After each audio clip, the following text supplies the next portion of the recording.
గుజరాత్ను భారీ వర్షాలు ముంచెత్తగా ముగ్గురు ప్రాణాలు కోల్పోయారు. సౌరాష్ట్ర ప్రాంతంలో పోటెత్తిన వరదల కారణంగా అక్కడి ప్రజలు తీవ్ర ఇబ్బందులు పడుతున్నారు. అప్రమత్తమైన గుజరాత్ ప్రభుత్వం యుద్ధ ప్రాతిపదికన సహాయక చర్యలు చేపడుతోంది.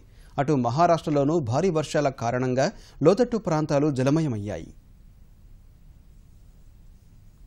భారీ వర్షాలతో గుజరాత్లోని వేర్వేరు ప్రాంతాలు తడిసి ముద్దవుతున్నాయి. 2 రోజులుగా ఎడతెరిపి లేకుండా కురుస్తున్న వానలతో లోతట్టు ప్రాంతాల్ని వరదలు ముంచెత్తాయి.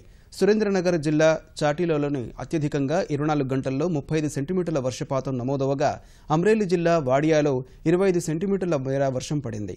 సౌరాష్ట్ర ప్రాంతంలోని రాజ్కోట్, మోర్బీ, జునాగఢ్, గిర్ సోమనాథ్ సహా అహ్మదాబాద్లోనూ జోరు వానలు కురిశాయి.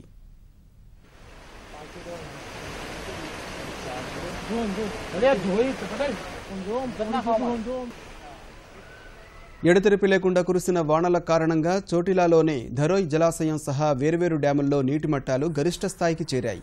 కొన్ని చోట్ల ఇళ్లలోకి నీరు ప్రవేశించి స్థానికులు ఇబ్బందులు పడుతున్నారు. వరద ఉధృతికి 10 రాష్ట్ర రహదారులు, మరో 65 రోడ్లు దెబ్బతిన్నాయి. రాజ్కోట్ అహ్మదాబాద్ జాతీయ రహదారిపై పెద్ద ఎత్తున నీరు నిలిచిపోగా ఆ మార్గంలో రాకపోకలు నిలిపివేశారు. బోటాడులో ఓ వంతెన కూలిపోయింది.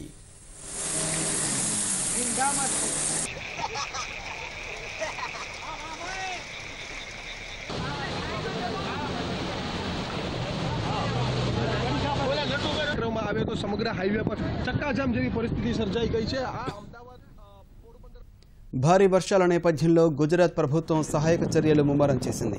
జాతీయ విపత్తు స్పందన దళం వాయుసేనతో కలిసి బాధితులకు సాధ్యమైనంత సాయం అందించేందుకు ప్రయత్నిస్తోంది. ఎన్డీఆర్ఎఫ్, వాయుసేన సిబ్బంది కలిసి ఇప్పటి వరకు వేర్వేరు చోట్ల వరదల్లో చిక్కుకున్న 214 మందిని రక్షించారు.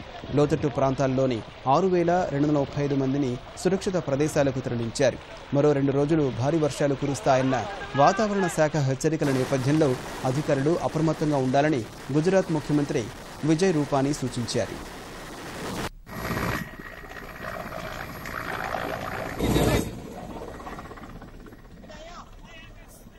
మహారాష్ట్రలోనూ కొన్ని చోట్ల భారీ వర్షాలు కురవగా స్థానికులు ఇబ్బందులు పడుతున్నారు. ముంబైలోని రహదారులపై నీరు నిలిచిపోయి వాహనదారులు అవస్థలు పడ్డారు. బాంద్రాలో భారీ వర్షాల కారణంగా మట్టిపెళ్లలు విరిగిపడి స్వల్ప ఆస్తి నష్టం సంభవించింది. మహారాష్ట్రలోని కొల్హాపూర్లో వరద ప్రభావం తీవ్రంగా ఉంది.